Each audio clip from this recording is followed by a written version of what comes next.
لروح کوالی زباد جهاد مدرسه ویدی تل تل مدام زندباد مدرسه روزل کیگی پکی سرشندالی غازیان رب ساتم تل د اعداد مدرسه لروح کوالی زباد جهاد مدرسه. الحمد لله وحده والصلاة والسلام على من لا نبي بعده. احناف قصر الله سوادهم اغوی په مانځه کې د تکبیر تحریمه په ټیم کې لاسونه تر غوږونو پورې اوچتوي. نو دا عمل د رسول الله صلی الله علیه وسلم په ډیرو احادیثو کې راغلی دی، لہذا صحیح سنت دا دی چې تر غوږونو پورې لاسونه اوچت کړی شي. زه به یو څو احادیث د الله پاک په توفیق تاسو ته ذکر کم. اول، عن البراء بن عازب رضی الله عنه قال رأيت رسول الله صلى الله عليه وسلم حين قام إلى الصلاة فكبر ورفع يديه حتى ساوى بهما أذنيه ثم لم يعد. دار قطنی جل اول صفحه 294 او تحاوی جل اول صفحه 115. یعنی حضرت براء ابن عازب رضی الله عنه فرمای چې ما ولیدل رسول الله صلی الله علیه وسلم چې صرف د تکبیر تحریمه سره لاسونه تر غوږونو پورې اوچت کړل. په دې حدیث کې دوه مسلې راغلي، یو دا چې لاسونه اوچتول تر غوږونو پورې سنت دي د تکبیر تحریمه په وخت کې د مانځه د شروع په وخت کې، او دویم دا چې د مانځه د شروع نه ماسوا د رکوع او د سجدو په ټیم کې رفع الیدین نشته. ثم لم يعود یعنی صرف اول ځل رفع الیدین وکړه، تر غوږونو پورې لاسونه اوچت کړه او بیا په مانځه کې په بل ځای کې ونه کړه.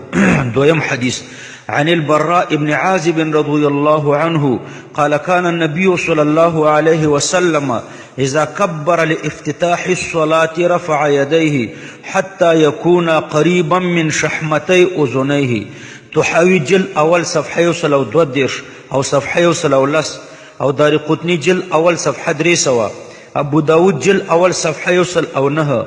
باب من لم يذكر الرفع. د حدیث معنا دا ده چې رسول الله صلی الله علیه وسلم به د اول تکبیر سره لاسونه د غوږونو تر نرمیو پورې اوچتول. دریم حدیث، عن وائل رضی الله عنه انه ابصر النبي صلى الله عليه وسلم حين قام إلى الصلاة رفع يديه حتى كانتا بحيال منكبيه وحاذا بإبهاميه أذنيه ثم كبر. مشكات باب صفة الصلاة الفصل الثاني جل اول صفحه شپږ. ابو داود رقم الحديث 240. یعنی حضرت وائل ابن حجر رضی الله عنه فرمای چې ما رسول الله صلی الله علیه وسلم ولیدلو چې د تکبیر تحریمه په وخت کې لاسونه د اوږو او غټې ګوتې د غوږونو پورې پورته کړي، یعنی دا ورغوي تر د اوږو برابرو او دا غټې ګوتې د غوږونو په برابر یو. سړی چې لاسونه تر غوږونو پورې پورته کړي، دا غټه ګوته د غوږونو سره برابره کړي د غوږ تر نرمۍ سره، نو د ورغوي لاندې حصه د اوږې سره برابریږي. وعن عبد الجبار بن وائل عن أبيه أنه رأى النبي صلى الله عليه وسلم إذا افتتح الصلاة رفع يديه حتى تكاد إبهاماه تحازي شحمة أذنه. نسائی جل اول صفحه 1 رقم الحديث 809. څلورم نمبر حدیث می درته تلاوت کړو. عبد الجبار ابن وائل رضی الله عنه فرمای د خپل پلار نه روایت کی چې حضرت وائل رضی الله عنه ده چې د رسول الله صلی الله علیه وسلم ولیدلو چې د اول تکبیر سره لاسونه د غوږونو تر نرمیو پورې پورته کړه. پنځم حدیث، عن وائل بن حجر رضی الله عنه قال قال رسول الله صلى الله عليه وسلم يا وائل بن حجر إذا صليت فاجعل يديك حذاء أذنيك والمرأة تجعل يديها حذاء ثديها. محجم تبراني جل اول صفحه 3.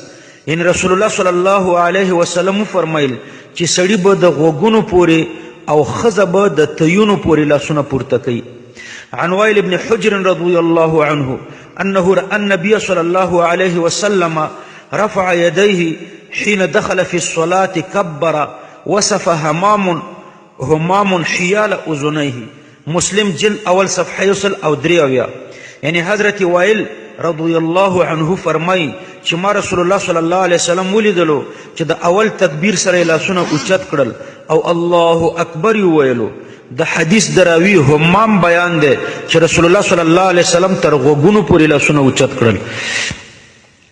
عن عامر بن عبد الله بن الزبير عن أبيه قال رأيت رسول الله صلى الله عليه وسلم إذا افتتح الصلاة فرفع يديه حتى جاوز بهما أذنيه. مسند احمد رقم الحديث پنځل زره شپږ سوه اووه شپېته د حضرت عبدالله بن زبیر رضی الله عنهما نه روایت دی چې د رسول الله صلی الله علیه وسلم ولیدلو چې د لمانځه د شروع کولو په وخت کې لاسونه له غوږونو څخه واړول. دا د ګوتو دا غټه ګوته چې د غوږونو تر نرمیو پورې برابره شي نو د نورو ګوتو سرونه چې دي د غوږونو تر سرونو پورې برابریږي، بلکې کله د غوږ نم تیره وي چې غټه ګوته د نرمۍ د غوږ سره برابروي نو د نورو ګوتو سرونه د غوږونو نه اوچتي او د ورغوي دا بیخ دا د اوږو سره برابر وي. نو درې قسمه احادیثو باندې عمل راځي چې دا غټې ګوتې د غوږو د نرمیو سره برابرې کړي. نو په درې قسمه احادیثو عمل راغلو. په یو حدیث کې راغله چې رسول الله صلی الله علیه وسلم به لاسونه د غوږونو تر بهرنۍ حصې پورې اوچتول. دویم حدیث کې راغله د غوږونو تر نرمیو پورې اوچتول. دریم حدیث کې راځي تر اوږو پورې اوچتول. نو د ورغوي بیخ تر اوږو پورې اوچت کا نو لاس تر اوږو پورې اوچت شو او دا غټه ګوته د غوږ تر نرمیو پورې اوچته کا نو د نورو ګوتو دا سرونه به د غوږونو تر بهرنۍ حصې پورې اوچته شي. عن مالك بن الحويرث أن رسول الله صلى الله عليه وسلم كان إذا كبر رفع يديه حتى يحاذي بهما أذنيه وفي رواية عنه حتى يحاذي بهما فروع أذنيه. الحديث بخاري جل أول صفحة يوش او مسلم جل اول صفحه يوصل اوش پیته. مالک ابن حویرث بخاری شریف کی صفحه 201 ده. بخاری جل اول صفحه 201 مسلم جل اول صفحه يوصل اوش پیته. مالک ابن حویرث رضی الله عنه فرمایي چې رسول الله صلی الله علیه وسلم به الله اکبر په وخت کې لاسونه د غوږونو سره برابرول او په یو روایت کې راځي چې تر اوچتې حصې د غوږونو پورې به اوچتول. نو غټه ګوته د غوږونو تر نرمیو پورې او د نورو ګوتو سرونه دا د غوږونو تر بهرنۍ حصې پورې. عن قتادة بهذا الإسناد أنه رأى النبي صلى الله عليه وسلم وقال حتى يحاذي بهما فروع أذنيه. مسلم جل أول صفحة يوصل أو أتشبته يعني رسول الله صلى الله عليه وسلم لاسونه د غوږونو تر پاسنۍ حصې پورې اوچت کړه. حضرت انس رضی الله عنه فرمایي چې رسول الله صلی الله علیه وسلم به د غوږونو پورې لاسونه پورته کول. بهقي جلد 2 صفحه 9.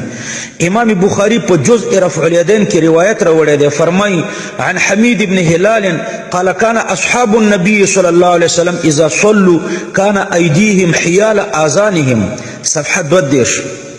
حمید ابن هلال فرمای چې د رسول الله صلی الله علیه وسلم صحابه په پلمانځ کې لاسونه تر غوږونو پورې اوچتول. نو د هیڅ صحابي استثناء نه ده کړې، یعنی د ټولو صحابه عمل داو چې په مانځ کې به لاسونه تر غوږونو پورې اوچتول.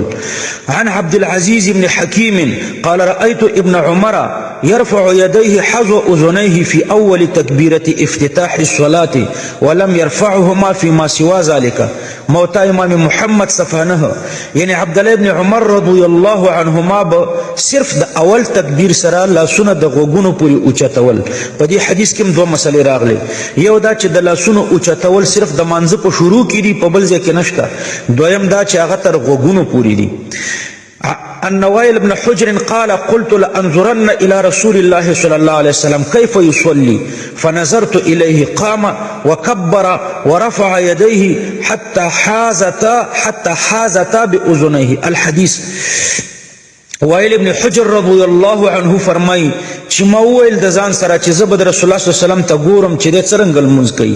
نو ما ورته وکتل چې ودرېدلو او الله اکبر یې وویلو او لاسونه تر غوږونو پورې اوچت کړل. السنن الکبرى للبهقي کتاب الصلاة باب وضع اليد اليمنى على اليسرى في الصلاة وصحيح ابن حبان حدیث نمبر 180.